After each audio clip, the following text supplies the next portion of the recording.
muinte chur na móna bóthar.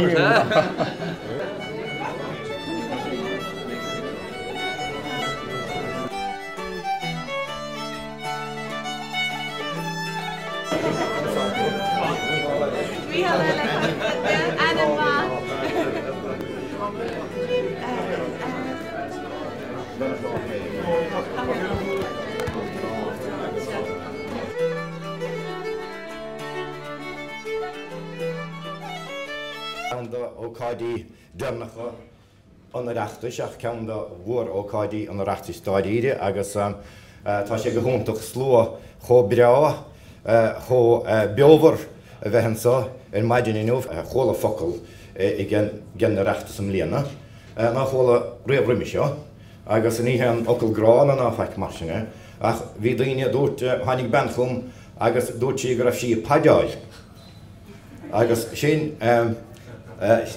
Tian rud a bhí gastan tán ag méid páid chréile á dhéanamh ag Foinse agus beag an meisih abalta sé féinnig iscint agus mar sin I gin na reachtas. Réad chuma bhhailm chuide a thuirt inis don Gnóthaí Eachtracha sin Micheál Martin.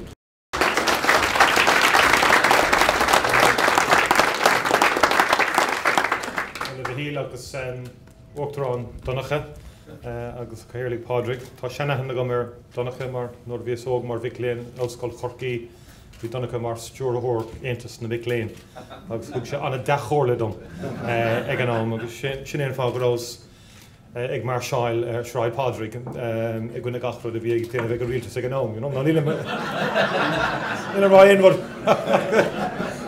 anna dechóirla ar fad agus anna taithí fóras ó Donnacha. Well, das agad das is achtra misha agus das demi makani inairing le cocha Bliana misha. From a reforst for nose and Irish tugging from a reforst le linde seach ní sé caite agus bhí anna hasáin ar fad agus bhí muinte sásta bheith ar an jarlasta se. Tá sé go hálainn an táanta sinál den for an ar fad a tá cobar le bronnadh bhliantí ar a tAide seo agus fásta bhfuil marrá go tehantas fásta dáras na Gaeilge thug muoinú dúine leis an obair seo dhéanamh.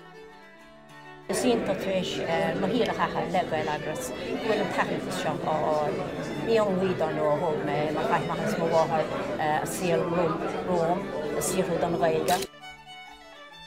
Slí bhfuir san tainú tuis goileannach go débrí déana go mórmhór le déimlíonna nuas ó thaobh an Gael nach chorpainn cín agus ó thaobh litíocht.com.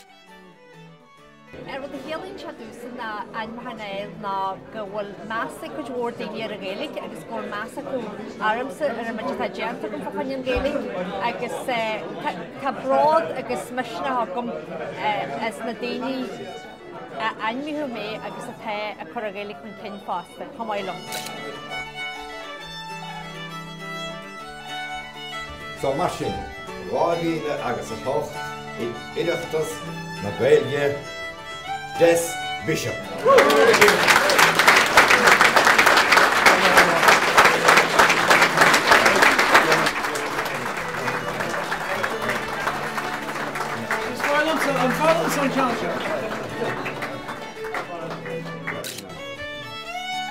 Fásach an ruide an far as America.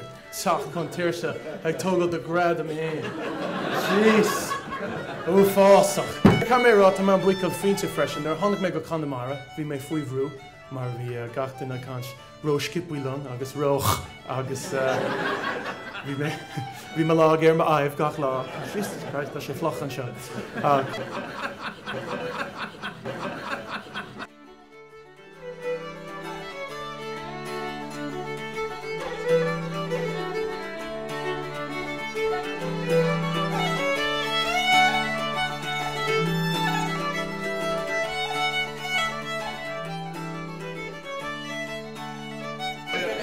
Well, caithfidh mé breathnú a dhéanamh ar sin, ach is déir go bhfuil an t-shirt braintóin ag gine bhí níhil chun Gaeilge ar chun cén san reachtas agus an fartaí agus bhí sé samúil nó a thosnig sé an chéadáid a thug sé duinge parlamenta ina bhain ná béimach ar an Gaeilge iad a héal poblí agus sin sampla amach.